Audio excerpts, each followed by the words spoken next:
We are broadcasting live backstage at the pageant, where we are very fortunate to be joined by tonight's headliners. Ladies and gentlemen, 30 Seconds to Mars. Gentlemen, thank you so very much for your time. To be here. Hey now. Thank you very much. Hey. Back in St. Louis. Back at the Loop. Point. Everything alternative. Hey. Thank you. Yeah, see, that's good. Thank you. Shannon, you could take my gig anytime, which I'm Thank sure you you. probably Careful, could he anyway. already Thank applied. Your boss called him back, too. thank Just you. saying. Oh, that's great. Oh, you spoiled it. Right around Christmas But you know time. what? I said no because it is Christmas, the holidays. I appreciate so I can't do that to the guy. Well, guys, again, we really look forward to seeing the show tonight. And Me too. obviously, there's a lot going on in the world of 30 Seconds to Mars. And I kind of wanted to start with Artifact, the documentary that is out now. And it goes through the struggles that you had with the lawsuit with EMI. The first question that I had for you is, when that started, I read that it was supposed to be a making of the In This War process. At what point, is that correct? And B, at what point did it change into, you know what, we need to document what is going on here? Pretty quickly, it started as a document about the making of This Is War, but it quickly became a story about our battle with the label. And, you know, we had a lot of success with an album called Beautiful Lie.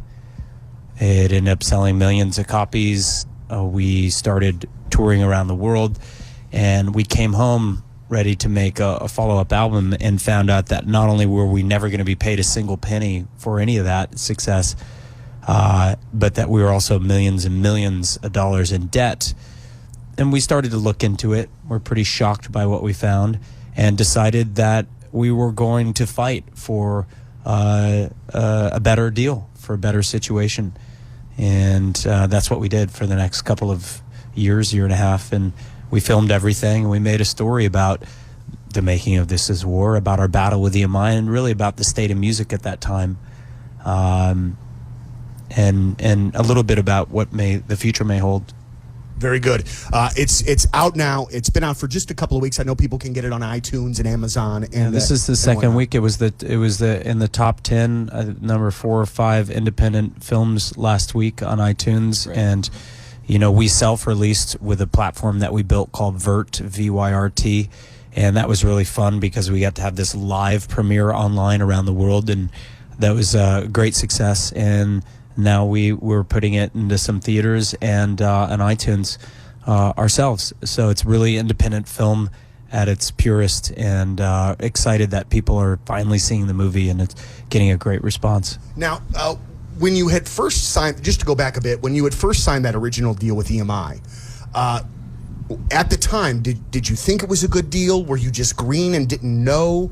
It was a combination of both, but what they tell you and what's not written down is your lawyer and your manager, they look at you and say, in success, we renegotiate. That's kind of the standard. You know you're signing a deal that's not very good. We didn't know it was going to be that one-sided.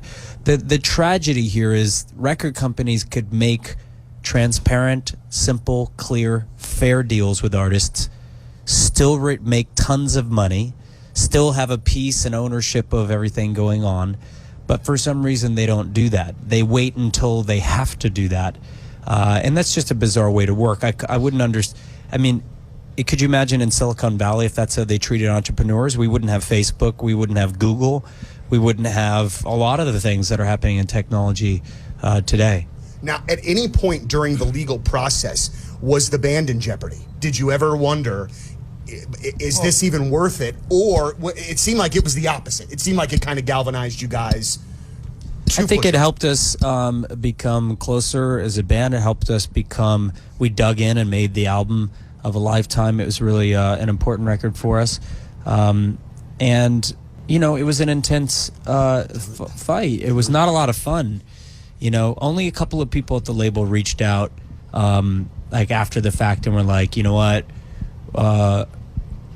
I remember someone reached out and said, you know, I'm sorry I didn't reach out and see how you guys were doing. Like, were you okay? How were you feeling? Mm-hmm. Because I don't think a lot of people understood, you know, when you're working at a corporation and it becomes an us versus them sort of thing, understood that, you know, we're people and it really affected us in a deep way.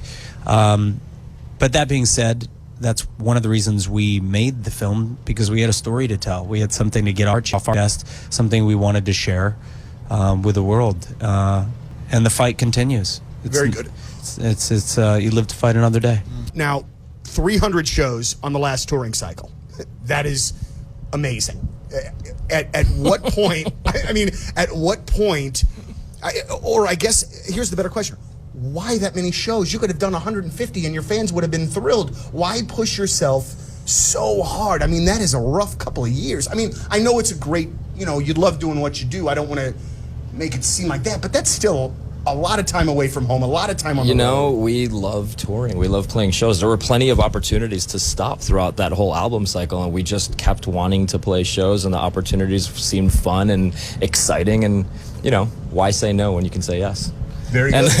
And also, it's probably important to note that we are really a global band. I mean, we play from Lebanon to South Africa to Asia to the Middle East. Abu Dhabi. I mean, we played in Oman. It's like we're pretty far out there.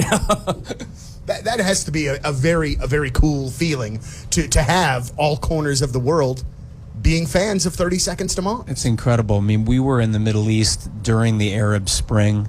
And the energy at that show amongst the young people there, the passion was explosive. Still one of the top 3 shows of all time. Yeah, it was incredible. And we just did Rock in Rio a couple of months ago, and that was, again, a show of a lifetime. When you have a show like that, how do you sleep? You know what I mean? No, you don't. You're literally wired for another 24 hours. It's either you're wired for another 24 hours or you fall immediately asleep because you've become completely drained by it. Sure. It's kind of like, opposite ends of the spectrum. Well, guys, I don't want to... This is a great night for us. This is a great venue. It is. It's a sold-out show. It is. We've played here. I think this is our 5th show here, probably. 50th. Maybe more if we might have opened for other bands here as well. So it could be more, but I think we've headlined this 4 or 5 times at least. So it's a pleasure to be back, and thank you to you guys for supporting music and rock music too. Well, we're happy to be a part, and we're thrilled to have you here. And just in closing, congratulations, Jared. Last 24 hours, nominated for a Golden Globe. What I wonder is, here's my question: is what has been the bigger thrill in the last 24 hours, the Golden Globe nomination or sitting down with me? I would bet you it's probably running. Well, I've been dead looking heat. forward to seeing you and your beard. The T-shirt's great. We love this city. We've had a long history here. Shannon got a tattoo here. I went rock climbing today. We got a tattoo years ago here, right down the street. I went to this rock climbing wall today and over to Whole Foods. And it's nice to kind of do a few things in the city that you're in, and I went walking it's been today. Fun, yeah. Well, very cool. Well, guys, again, thank you so much for your time. We wish you nothing but the best. Again, Artifact is out now. The album Love, Lust, Faith, and Dreams is out now as well. And if you're going to the show tonight, make sure you get here early. 21 Pilots open the show around 7:45. They're always a great time. But ladies and gentlemen, 30 Seconds to Mars. Thank you guys very much. Thanks.